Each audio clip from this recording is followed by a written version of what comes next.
More families are opening their homes to foster children here in the Magic Valley, but the foster care system is still running into challenges when it comes to handling cases. Hometown reporter Derek Kay spoke with child advocates who say they need help with providing services to foster kids and families.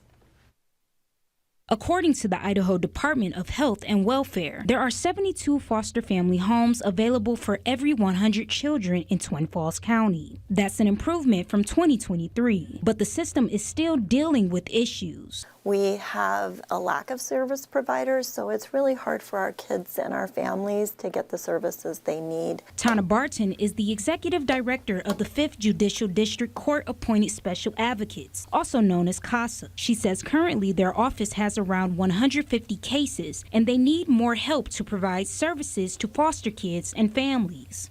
Right now, we need an additional 25 volunteers to meet the need that we have. Barton says CASA staff members are currently working on 5 to 6 cases each. The organization trains volunteers to take on at least 2 cases at a time to give their staff some relief. We're always in need of volunteers to represent the best interest of the children and to represent them in court and at school. It could be as simple as I would want that they receive more counseling, or they get tutoring, or that they have a bike that they can ride back and forth to school. Barton says another issue they are dealing with is a lack of higher level of care for children with behavioral issues. But help is on the way. The Idaho Department of Health and Welfare plans to launch a new program to address this next year. Starting the 1st of January, the department is starting what's called a warm line, actually staffed by clinicians who can help foster parents and kids who are in crisis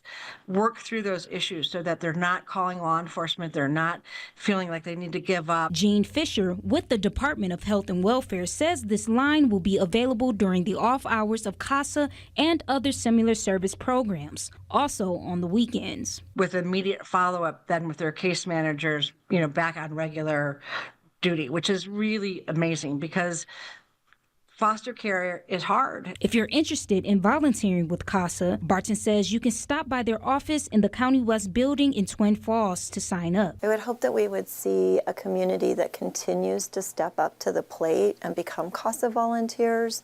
You can also find more information on our website. In Twin Falls, Derek Kay, KMVT News.